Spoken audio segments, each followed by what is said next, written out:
Good morning, and thank you for joining me on the path to liberty. It's Tuesday, July 6th, 2021, and no, I'm not doing tomorrow's show early. I played a little hooky yesterday. I hope you had a nice, long Independence Day weekend, and here we are making up Monday's show. But anyways, on this episode, I've got my 10 favorite quotes from Benjamin Franklin. And I'll tell you, with a guy who had a career like his, covering so many topics, so many issues for so many years, it was hard to narrow it down to just the top 10. But I want to first share some insight from an author of a book on Benjamin Franklin as to why we call him the first American. Then I'm going to go through those top 10 quotes. Of course, there's things like freedom of speech. We know he was a staunch supporter of the freedom of the speech and of the press.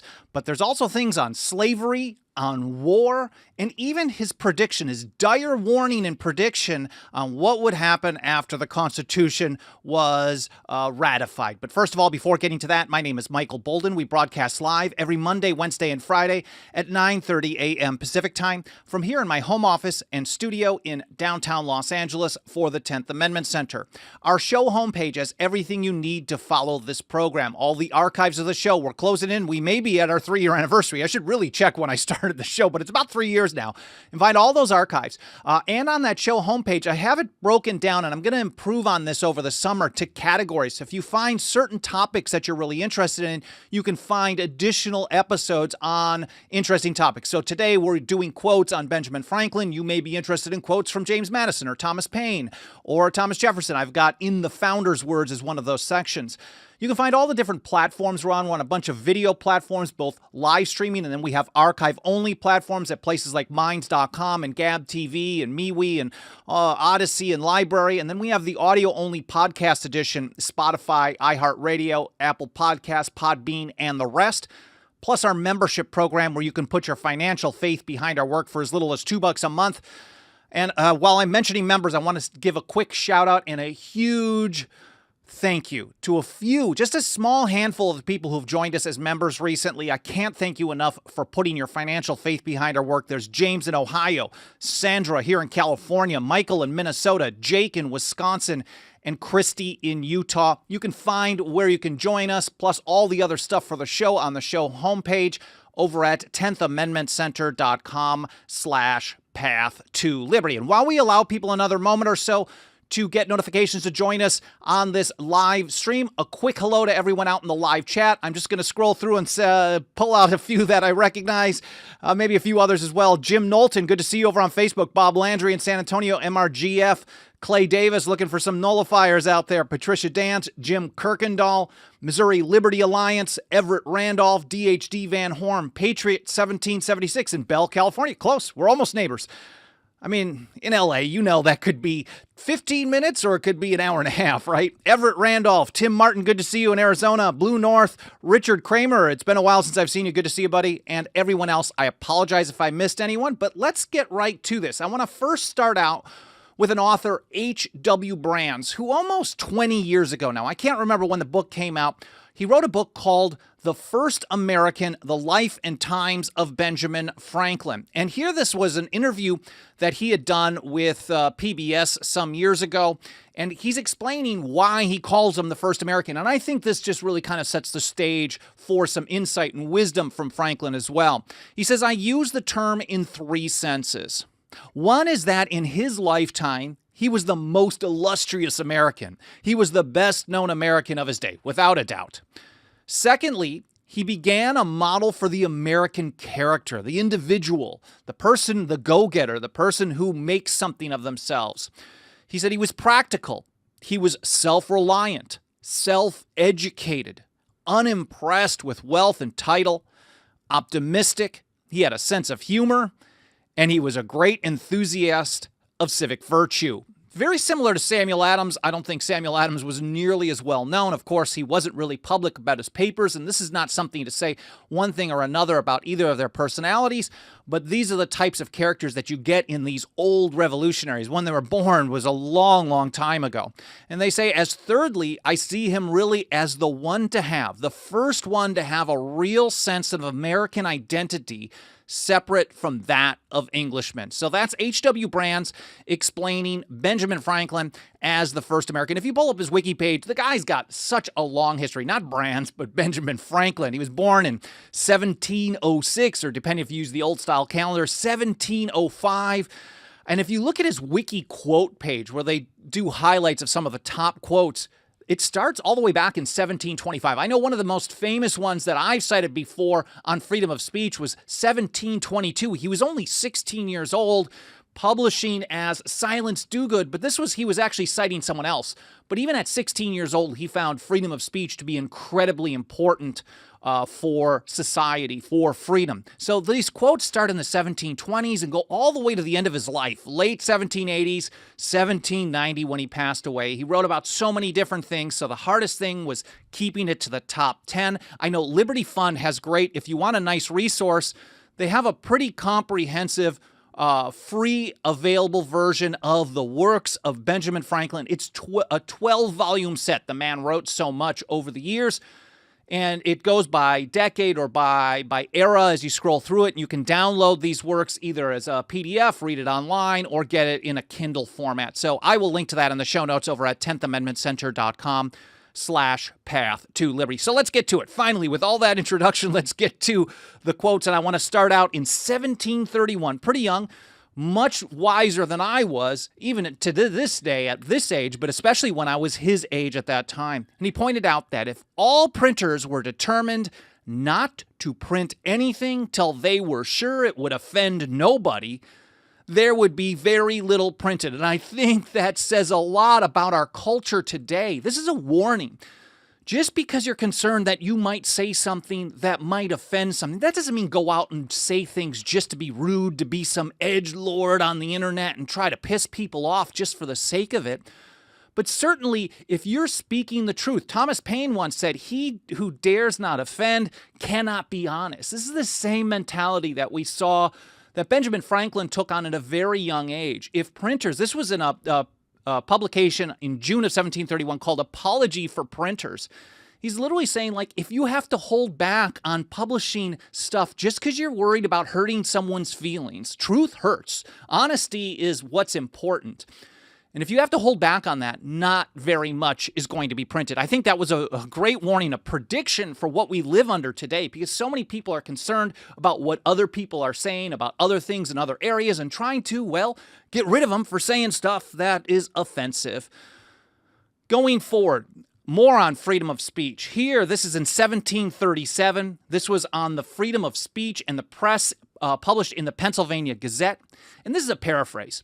He says, when freedom of speech is taken away, the constitution of a free society is dissolved, and tyranny is erected on its ruins. He, like many others, saw freedom of speech as the bulwark against tyranny. So as soon as it's taken away, now you have one thing where if printers aren't voluntarily printing, they're voluntarily giving it up. So that's two versions of kind of the same thing. So either if people just stop speaking freely because they're afraid to speak freely, and people won't publish things because they're afraid that people might speak freely. And then on the other hand, if you have government come in and take it away, these are two versions of the same end result. You're going to build a foundation for tyranny.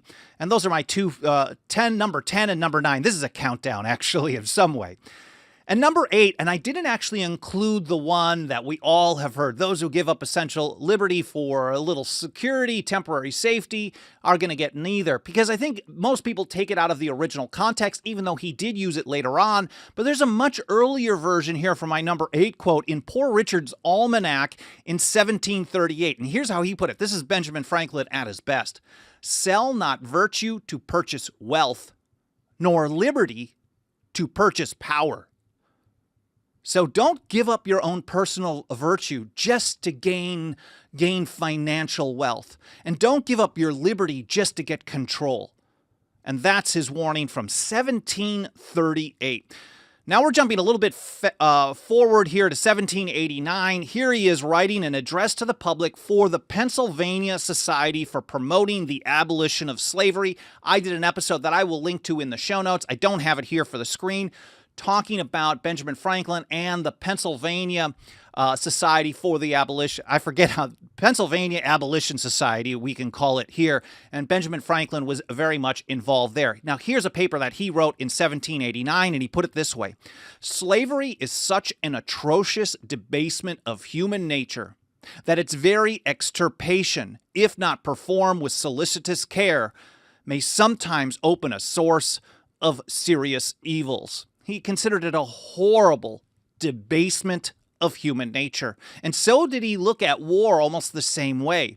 And here he is writing a letter to Mary Houston in January of 1783. And if you think about the timing of this, the Treaty of Paris, the formal peace treaty between America, between the colonies, not America as one nation, but the free and independent states, 13 free and independent states, well, 14, I think at that point, between the free and independent states and Great Britain wasn't even signed until many months later, until September of that year. I mean, the war was mostly over. Most of the conflict, the fighting, most of it was done by Yorktown. That was in 1781, from what I recall.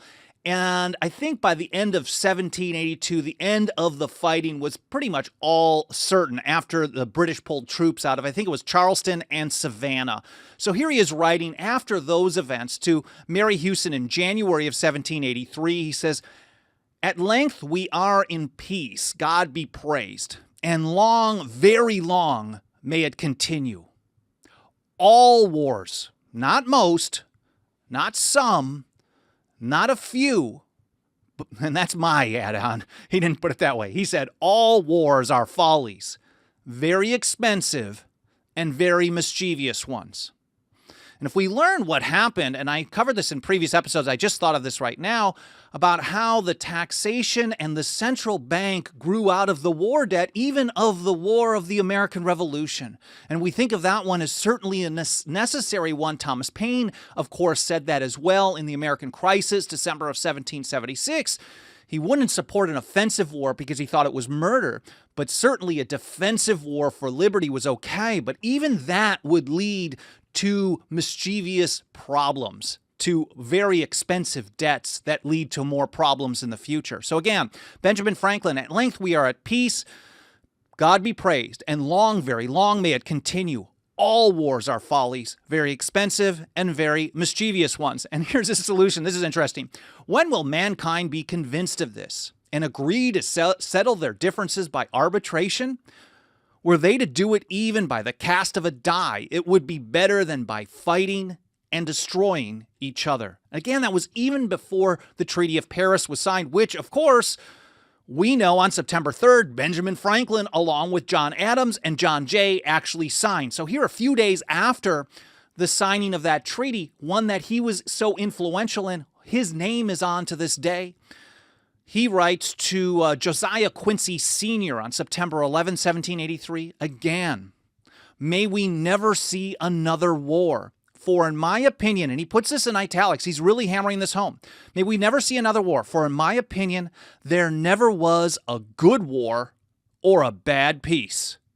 Adieu, and believe me ever, my dear friend, yours most affectionately, Benjamin Franklin." That was the end of his letter on September 11th, 1783. But he didn't mean that you had to be wimps. Of course, here he is writing to Thomas Cushing in 1773 that if you make yourselves sheep, the wolves will eat you. You can't just be so timid that you take whatever all the time. That doesn't mean you have to be okay with the wars, but you have to recognize how terrible they are. And so if you're going to be in one, you definitely want it to end favorably. You want to be smart about it, and you also want to, your goal is peace. Peace and liberty is what your goal is going to be. Here he is.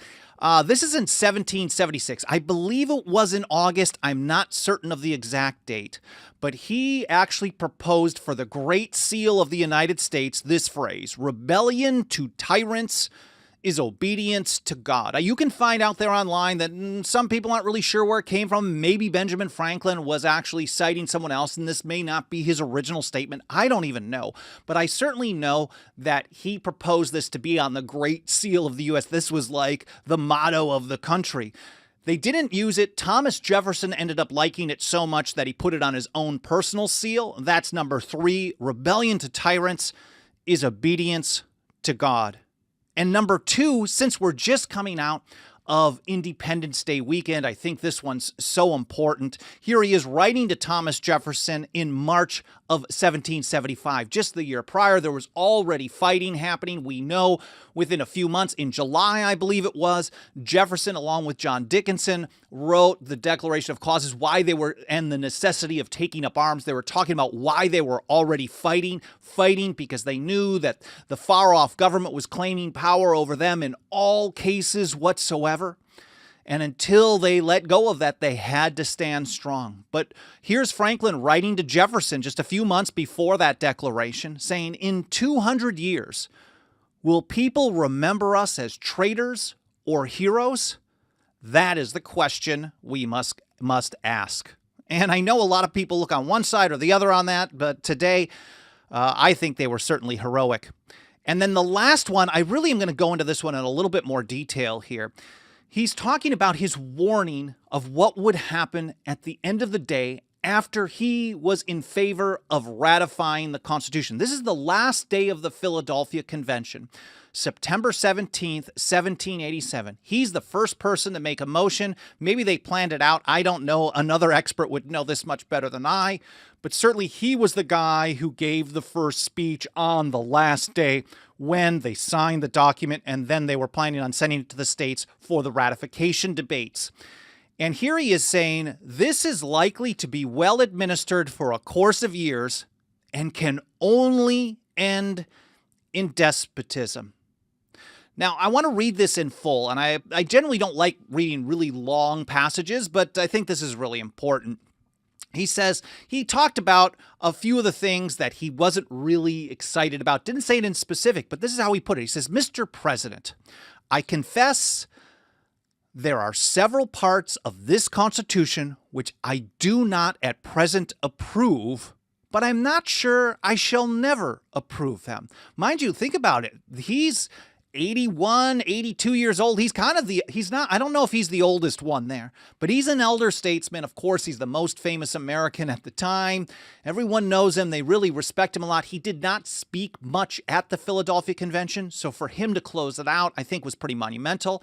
And he's saying, like, look, I'm rising to make a motion. He's making a motion to sign the thing, to say, let's go with this. And his first thing he says is, there are parts of this I don't approve, but I'm not sure that I shall never approve them. He's pointing out that a wise person, sometimes changes their mind over time. Now, some people, especially in politics, Richard Henry Lee, of course, told us that politics is the science of fraud, and politicians will certainly flip sides just for whatever is convenient. But a good, honest human being will certainly change their mind. A strong person will not just hold on to something just because they're holding on to something. They'll change their mind as they learn things. Now, Benjamin Franklin is keeping himself open to that. He's like, I'm not sure. I'm never going to approve them. He says, for having lived long, I have experienced many instances of being obliged by better information or fuller consideration to change opinions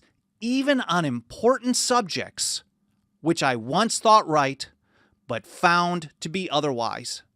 It is therefore that the older I grow, the more apt I am to doubt my own judgment and pay more respect to the judgment of others. So he's saying, like, look, there's stuff I don't like about this. I'm not sure. I'm not going to change my mind, but maybe I won't. I don't like it right now. He says, in these sentiments, sir, I agree to this Constitution with all its faults. If they are such, because I think a general government necessary for us, and there is no form of government but what may be a blessing to the people if well administered. So it doesn't matter. He's making a really powerful point here about words on paper, on how things will play out. You can have the best words on paper, but if you have bad people in charge, or the people themselves, which we'll get to in a moment, have bad goals and ask for it, really, I mean, when they elect people who are tyrants or are authoritarians, left or right or in the middle, then it doesn't matter what words you have on paper, because the politicians are going to do what politicians do, which is try to stay in power and to expand their power over time. And he's pointing out, he's like, look, there's no form of government but it will be that can be good other than those which are well administered, run by good people. And if the people themselves are good, then you'll have positive results. He says, and I believe further that this is likely to be well administered for a course of years and can only end in despotism, as other forms have done before it, when the people shall become so corrupted as to need despotic government, being incapable of any other. That itself was a great warning, I think. It was also prophetic. And also it showed that he was a great student of history, pointing out that no matter what style of government you set up, over time, people become corrupt themselves. Then they are happy pulling in corrupt politicians, despots to run things for them, and then you go through the cycle over and over and over again. I don't know what he meant by a number of years. Did he mean 200 like he had said a couple of years earlier, or a decade or so earlier to Thomas Jefferson? Did he mean 20 years like Jefferson may have said some years later as well, talking about how a little rebellion every now and then is not a bad thing? But this is the same type of concept, recognizing that power will always grow. The people themselves become corrupt. And of course, when people are understand their freedom, they love liberty, and they know how to defend it, as Samuel Adams told us, then you will have a free society. Just taking a quick look over in the live chat. Someone's telling me they're losing video. Jim is losing video. I'm assuming that the archive will work fine as well. Sometimes my internet connection here is showing it's really solid, so hopefully it's just an isolated incident. Rachel Menard points out independence, not dependence. That's a good way of put it. Stream is okay in Michigan, says Jim Knowlton. Clay Kent points out that we the people killed America. Democracy is a theory that the people know exactly what they want and deserve to get it good and hard. That's the old H.L. Mencken quote that I think is absolutely correct. Unless the people are going to stop being okay with living under the largest government in the history of the world, then it's going to continue being that way. It'll continue growing no matter which side is in power in Washington, D.C. Certainly Benjamin Franklin recognized something along those lines so many years ago. He warned against it, and yet here we are still paying attention. Anyways, Fuzz Fork says, don't be an armchair quarterback and sit on the sideline like some Americans did back in the day. I think many people are sitting on the sidelines today, in fact, cheering on the monster state, defending father, rebellion to tyrants. Then they proved it, without a doubt. Absolutely. And this is in 1776. They were already proving it. And I think that's a great comment as well. I'll read through some of the other comments a little bit later today. I reply to as many as I can. You can also send me ideas or questions for future shows at team@10thamendmentcenter.com. If you prefer email, I read all of them. It takes me a long time to reply sometimes, but I do appreciate all the feedback. Of course, if you like this episode, you support our work, you want to support this show, whatever platform you're on, take some of these actions, like leave a review on Apple Podcasts or any other podcast platform. Smash the like on YouTube and Facebook, leaving comments in the archive on those places, sharing links. All that stuff will trigger the algorithm primarily of the mainstream platforms and tell those platforms to show the program to more people, and that has been helping a ton. I can't thank you enough for that. And of course, if you want to put your financial faith behind our work, our membership program starts out as little as $2 a month over at 10thamendmentcenter.com/members. Do not feel obligated to pitch in, but if you are able to, I would be extremely grateful for your support. I appreciate you spending some time with me today. I hope you enjoyed the episode, and I'll see you tomorrow right here on the path to liberty.